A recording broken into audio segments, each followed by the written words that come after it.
Breaking news RTC కార్మికుల సమస్యలపై తెలంగాణ ప్రభుత్వం ఫోకస్ చేసింది. ఆర్టీసీ యాజమాన్యాన్ని జేఏసీని చర్చలకు ఆహ్వానించింది.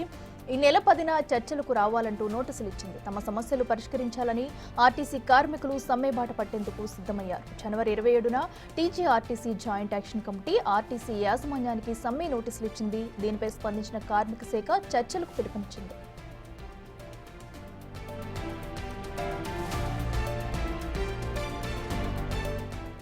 ఇదే అంశానికి సంబంధించి మరింత సమాచారం మా ప్రతినిధి సాగర్ అందిస్తారు. సాగర్, చెప్పండి, మరి ఆర్టీసీ సమస్యలపై కూడా పరిష్కరించేందుకు అయితే అటు ప్రభుత్వం ఆమోదం తెలిపింది, దీనిపై చర్చలకు రావాలని కూడా కోరింది. అయితే ఆర్టీసీలో ప్రస్తుతం కార్మికులు ఏం డిమాండ్ చేస్తున్నారు, డీటెయిల్స్ ఏంటి?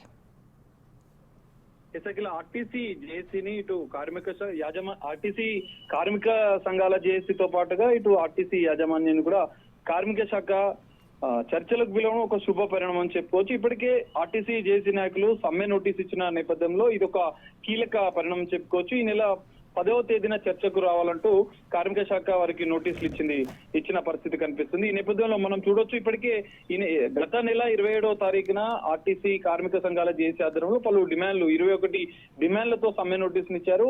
ఫిబ్రవరి 9-10 అనంతరం కూడా తాము బస్సులను కూడా నిలిపివేస్తామని చెప్పి సమ్మెకు వెళ్తామని చెప్పి వారు హెచ్చరించిన పరిస్థితి కూడా కనిపిస్తుంది. ఈ నేపథ్యంలో ప్రభుత్వం ఇటు కార్మిక శాఖ కూడా అప్రమత్తమైంది.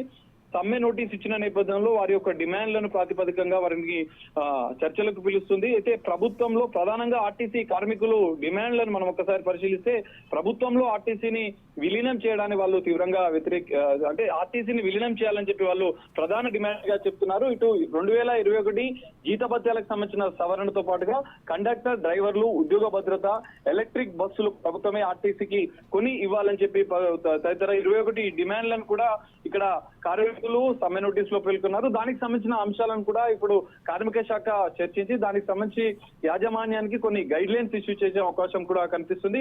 మరి 27 డిమాండ్లలో కార్మికులకు సంబంధించినటువంటి అనేక అంశాలు ఉన్న నేపథ్యంలో వాటి పరిష్కారానికి చర్చల్లో ఎలాంటి అంశాలు ముందుకు వస్తాయనేది మనం చూడాల్సిన పరిస్థితి కనిపిస్తుంది. మరి చర్చల అనంతరం కూడా సమ్మె విషయంలో ఆర్టీసీ కార్మిక సంఘాల జేఏసీ నేతలు కూడా వెనక్కి వెళ్లే అవకాశం ఉంది. ఎందుకంటే ప్రధాన డిమాండ్లను కూడా పరిష్కారానికి మేము ముందుగా సిద్ధంగా ఉన్నామని చెప్పి ఇప్పటికే ప్రభుత్వానికి సంబంధించినటువంటి మంత్రులు చెప్పిన నేపథ్యంలో ఆర్టీసీ యాజమాన్యం కూడా కార్మికుల సమస్యలను పరిష్కరించేందుకు కూడా ముందు ఉన్నామని చెప్పి ప్రకటించిన నేపథ్యంలో కార్మిక శాఖ చర్చల అనంతరం కూడా కొన్ని కీలక పరిణామాలు చోటు చేసుకునే అవకాశం కనిపిస్తుంది. చర్చల అనంతరం ఇటు జేఏసీ ఎలాంటి నిర్ణయాలు తీసుకుంటుంది, ప్రభుత్వం సానుకూలంగా స్పందిస్తున్న నేపథ్యంలో సమ్మెను విరమించే అవకాశం కూడా కనిపిస్తుంది. ఈ నేపథ్యంలో చర్చల అనంతరం ఎలాంటి పరిణామాలు చోటు చేసుకున్నాయి అనేది మనం చూడాల్సిన పరిస్థితి కనిపిస్తుంది.